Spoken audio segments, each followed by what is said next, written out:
नमस्कार। मेरा नाम त्रिभुवन मिश्रा है। बॉर्न एंड बॉटम मैं बॉम्बे का हूँ। बेसिकली मैं यूपी से बिलोंग करता हूँ और मुंबई में मैं पवई में रहता हूँ। पवई में ही मैं पला बड़ा बड़ा हुआ, खेला कूदा, काम करना सब कुछ पवई में ही। मेरी पढ़ाई भी पवई में ही हुई है।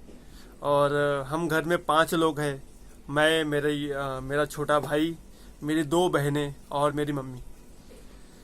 और अगर मैं बात करूं मेरी पढ़ाई की, तो पढ़ाई में मैं बचपन से ही काफ़ी ज़्यादा वीक था। इतना ज़्यादा कमज़ोर था कि मैं 10th में 3 दफ़ा फेल हो चुका था। और मैं आगे पास होऊंगा ऐसी मैंने पूरी उम्मीद भी छोड़ दी थी।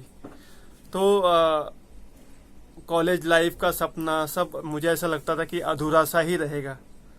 तो किसी दिन मुझे मेरे एक फ्रेंड ने सजेस्ट किया कि तू विद्या एनजीओ में जा और वहाँ पे जाके टीचर से मिल, उनसे बात कर। वहाँ पे एनआईओएस की पढ़ाई होती है।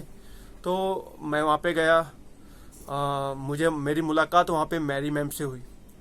तो मैरी मैम को मैंने मेरी पिछली जो भी पढ़ाई की जर्नी थी, मेरी यात्रा थी, मैंने उनको बताया कि मैम मैं मैथ वगैरह में काफ़ी वीक हूँ और पढ़ने में काफ़ी कमज़ोर हूँ। तो उन्होंने कहा कोई दिक्कत नहीं है, का हर इंसान अच्छा ही हो ऐसा कुछ नहीं है। तो मैंने वहाँ से 10th के फॉर्म भरे।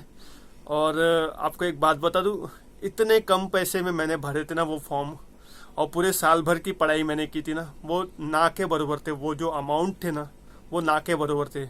और उसके अलावा हमें हर हफ्ते हर महीने कुछ ना कुछ ऐसी चीज़ें मिलती रहती थी विद्या एनजीओ की तरफ से कि वो हमारे रोज़मर्रा की ज़िंदगी में काम आती थी हमें।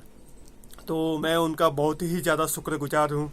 Thank you so much Vidya NGO. और तो मैंने अपने 10th और 12th वहाँ से क्लियर किए।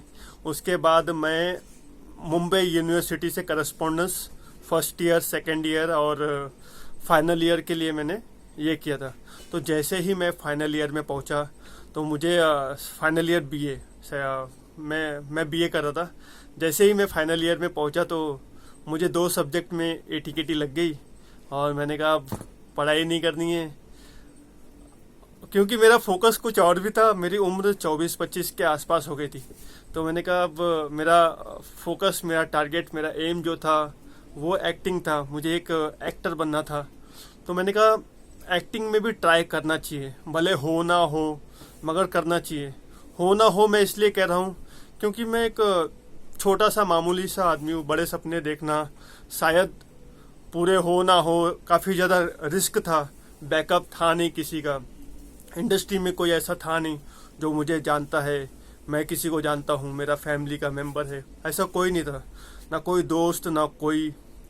तो खुद से जाना, चीज़ों को समझना, हालातों को, एक्टिंग के बारे में जानना काफ़ी डिफ़िकल्ट था, मगर नामुमकिन नहीं था। तो मैंने कहा ये करूँगा, मैं ट्राई तो करूँगा भले हो ना हो। तो मैं कुछ 1-1.5 महीने तक अंधेरी स्टेशन में, हीरा पन्ना मॉल, ये सब जगह पे जाके मैं भटकता रहता था। तो मुझे मतलब कुछ समझ नहीं आता था। तो मैंने क्रिएटिंग कैरेक्टर, वहाँ पे एक इंस्टीट्यूट है, वहाँ से मैंने 4 महीने का बेसिक एक्टिंग डिप्लोमा किया। और वहाँ से ही मेरी जर्नी शुरू हुई और मेरे फ्रेंड सर्कल वहाँ से बनने स्टार्ट हो गए। तो मैंने वहाँ से कोर्स कंप्लीट करके पास आउट होके थिएटर वगैरह स्टार्ट की, मैंने अपने नाटक वगैरह स्टार्ट किया। और उसी दौरान मैं ऑडिशंस वगैरह भी दिया करता था। तो मैंने काफ़ी सारे टीवी सीरियल्स के एपिसोडिक रोल निभाए हैं, किए हैं। लाइक क्राइम पेट्रोल, सावधान इंडिया, बिट्टी बिजनेस वाली, कसौटी ज़िंदगी की, बेपनाह, ऐसे 2-4 और भी सीरियल है जिसमें मैंने छोटे छोटे किरदार को निभाया है। हाल ही में मेरी जुलाई में यशराज बैनर के साथ एक मूवी आने वाली थी जिसका नाम शमशेरा था, जिसकी डेट ये कोरोना के वजह से पोस्टपोन्ड हो गई। तो वो 2021 में रिलीज होगी, जिसमें रणबीर कपूर मुख्य भूमिका में है, संजय दत्त है, वानी कपूर है, और इसे डायरेक्ट कर रहे हैं करण मल्होत्रा, जो कि बहुत ही अच्छे डायरेक्टर हैं। तो मैं अपने आप को बहुत ही खुशकिस्मत समझता हूँ कि मैं इस फिल्म का एक छोटा सा पार्ट हूँ, हिस्सा हूँ और मुझे इतने बड़े बड़े कलाकारों के साथ काम करने का मौका मिल रहा है। इसमें मेरा छोटा सा किरदार है। मैं रणबीर कपूर के गैंग का मेंबर दिखाया हूँ, जो उसके साथी होते हैं वो दिखाया हूँ। तो पिक्चर आएगी तो आपको खुद ही समझ में आ जाएगी। मुझे नहीं लगता कि आप लोग मुझे उसमें मेरे लुक, मेरे कैरेक्टर को पहचान भी पाएंगे, क्योंकि बड़ी बड़ी दाढ़ी है और बड़े बड़े बाल है, तो पहचान लिए तो बहुत अच्छा होगा। तो वो 2021 में आएगी और यहाँ तक पहुँचने का एक ही कारण है, विद्या एनजीओ। क्योंकि अगर मैं वहाँ से 10th अगर क्लियर नहीं होता ना, तो मेरी सोच है ना वही फुटपाथ वाली, मतलब मैं यही सोचता कि यार मैं कुछ कर नहीं पाऊंगा, और मैं सोचते सोचते सोचते सोचते वहीं रह जाता। और या मुझे 101 तक का ऐसा लगता था कि मैं फुटपाथ तक ही रह जाता, आगे कुछ बड़े सपने देख ही नहीं सकता। क्योंकि हर इंसान ऐसा ही सोचता है, क्योंकि उनके पास एक बैकअप नहीं होता।